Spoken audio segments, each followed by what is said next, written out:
Welcome back to the House of Wellness. It's like a full house at the MCG today. The crowd's buzzing. You need to calm down just a little bit. But He is one of Australia's most beloved sportsmen. He's building his most important innings in life. See what I did there? Innings with family and fatherhood. Please welcome Michael Clarke. Hello, pup. Hello. So nice to see you, mate. Ed, great to see you. Zoe, congratulations. I know, it's big time. Pumped for you and We've Benji. known That's each other awesome. for a very long time. Yeah. I want to ask, though, how do you do it all? Because I need to figure that out now. Yeah. How do you work, have wonderful date nights with Kylie, raise Kelsey Lee, sleep? I mean, talk to me. It's not all rainbows and butterflies, let me tell you. It's definitely a balance, and like any parent, you try and, well, that's your priority. So you try and fit everything else in around it. I think for me, I've got probably three main focuses that I try and do every day. One is spend time with my family. That's daughter and wife.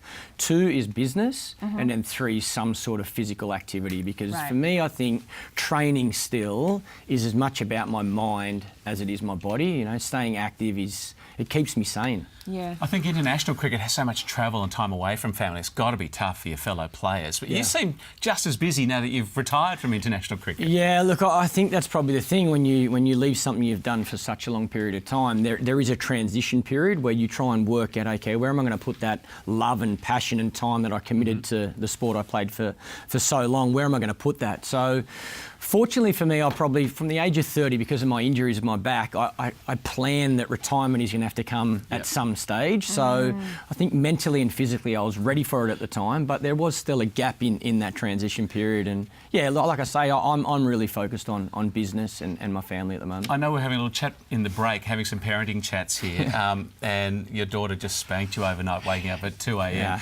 Isn't it funny, though, to be an elite sportsman at such a level where you're the master of your craft, but then you're thrown into parenthood? It's really hard.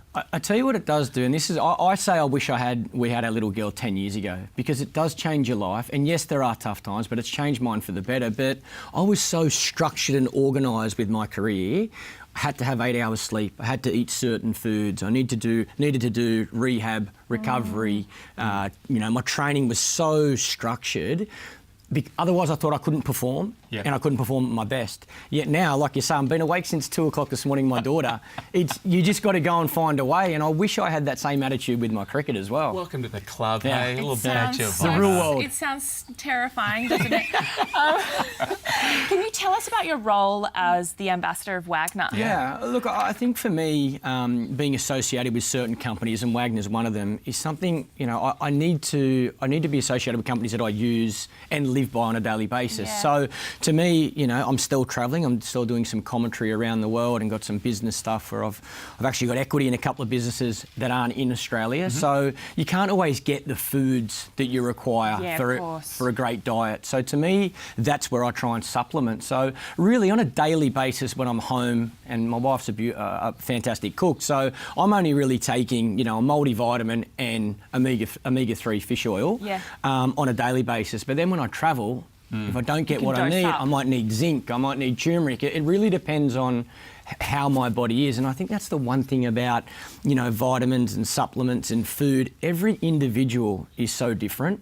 So you need to work out where you're lacking and try and help that, I guess, because the key to me is to stay fit and healthy, especially now, like I say, travelling, working, having a family. The last thing I want is to be in bed for 3 or 4 days with the flu. Well, you'll be driving your daughter to all those little dancing classes. Bring it on.